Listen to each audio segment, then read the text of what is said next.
Assalamualaikum warahmatullahi wabarakatuh. Nah, di kesempatan kali ini saya akan mencoba menyederhanakan pola-pola kerudung ya.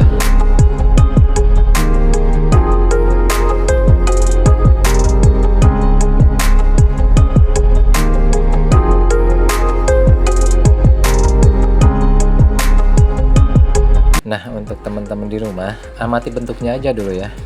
Makanya jangan skip dulu video ini karena pola dan ukuran akan diperjelas nanti ya di akhir video lewat kertas biar lebih mudah dipahami ya.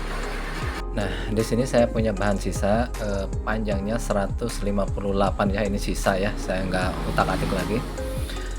Dan lebarnya 112 cm ya lebarnya.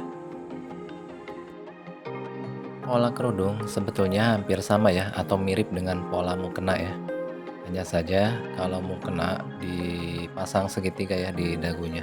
Jadi tujuannya agar pada saat ruku lehernya lebih tertutup ya, sementara kerudung tidak dipasang segitiga ya.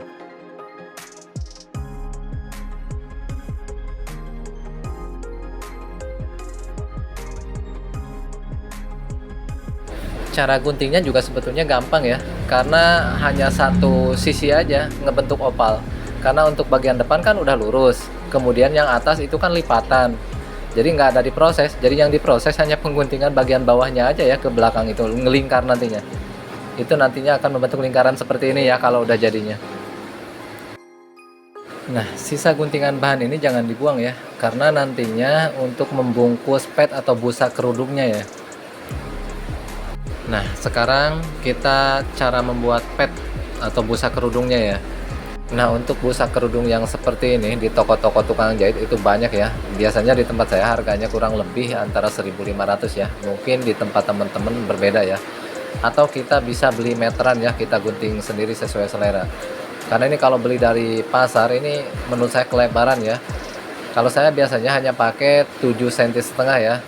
Kalau panjangnya ini udah cukup 40 cm ya. Jadi kalau ditekuk itu hanya 20 cm. Nah, busa yang sudah dibentuk tadi kita bungkus dengan kain sisa potongan tadi ya, sisa pinggiran dari bentukan opal tadi. Jahit dulu pinggiran busanya ya, biar gampang. Nah, kemudian kita jahit. Ini hanya untuk variasi saja. Sebetulnya banyak macamnya ya. Nah, untuk yang belajar mah di garis-garis lurus aja ya, seperti kerudung-kerudung yang biasa di pasar ya. Atau mau bentuknya agak sedikit beda ya boleh pakai benang beda warna atau benang besar, benang semok ya, atau pakai variasi. Dan di sini banyak sekali ya model-model variasi di sini. Ada sistem zigzag, ada yang sistem lurus-lurus saja, ada yang membentuk lingkaran-lingkaran kecil, terus pokoknya banyak ya variasinya.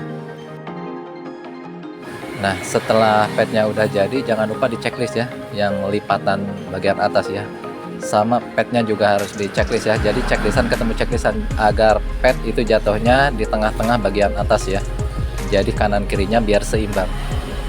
Nah, kalau sudah sedikit paham di sini boleh digunting lagi sedikit ya, kedalaman 2 cm dan untuk ke bawahnya sekitar 17 cm ya. Tapi dilurusin juga nggak apa-apa ya, sebetulnya itu tidak terlalu berpengaruh, hanya untuk lembungan sedikit aja biar lebih ngepres. Nah, sekarang tinggal penempelan ya, dan saya jamin nggak usah diperjelas juga. Kalau cara nempel sih udah pasti bisa ya, kalau petnya udah jadi dan kerudungnya udah dipotong sih tinggal nempel. Yang penting checklistan ketemu checklistan ya.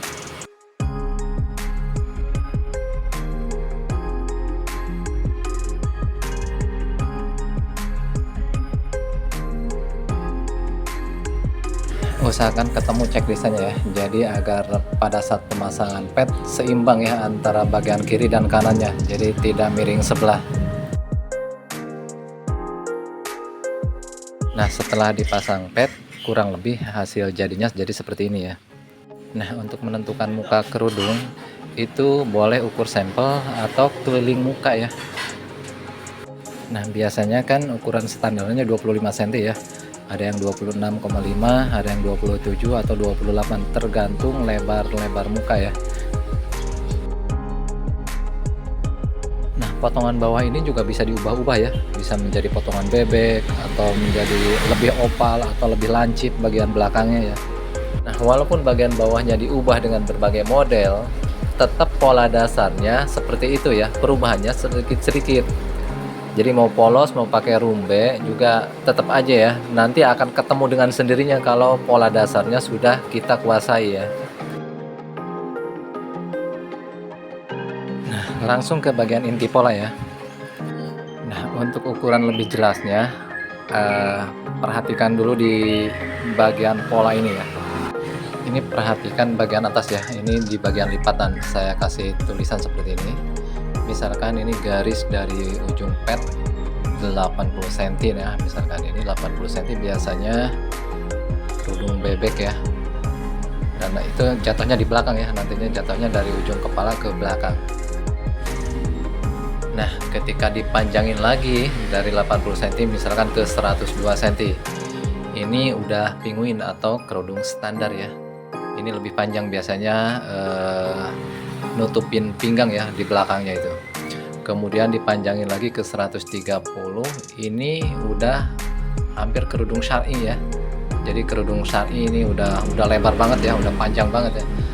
Kemudian yang terakhir misalkan ini 150, ini udah hampir mendekati mukena ya, karena ini biasanya udah menutupi pinggul, udah hampir ke pertengahan lutut ya, hampir paha atau lutut lah kurang lebih ya. Nah, ini kurang lebih standarnya bagian belakangnya jadi seperti ini ya. Ini garis belakang ya, ini di lipatan bahan. Lipatan bahan yang diukur ya, yang bagian nanti jatuhnya dari ujung pet atas ke pinggul ke belakang ya. Nah, kemudian untuk bagian depan dan nantinya ini ya, ngukurnya dari ujung kepala ke bawah tapi bagian depan ya. Nah, kasih standar misalkan 70 cm. Ini standar kerudung biasa ya, atau kerudung bebek disebutnya ya kalau di Bogor ya. Nah, kemudian turun lagi misalkan ke 90. Ini udah syar'i ya, karena ini udah cukup panjang juga ya. Kemudian kita turun lagi ke bawah misalkan ke 100 cm.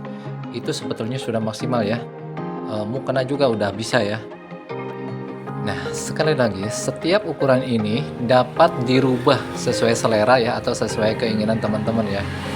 Jadi boleh mengukur sampel atau mengukur mukena atau mengukur apa saja yang dijadikan patokan kemudian dirubah. Nah, ukuran bagian bawah juga bisa diubah-ubah seperti ini ya. Misalkan agak cekung di bagian tangannya, biasanya sih dari depan 50 cm ya untuk cekungan tangan. Itu bisa dirubah-rubah juga ya, seiring dengan waktu nanti akan bisa dengan sendirinya. Oke, untuk kesempatan kali ini saya kira cukupkan sampai di sini. Semoga bermanfaat. Assalamualaikum warahmatullahi wabarakatuh.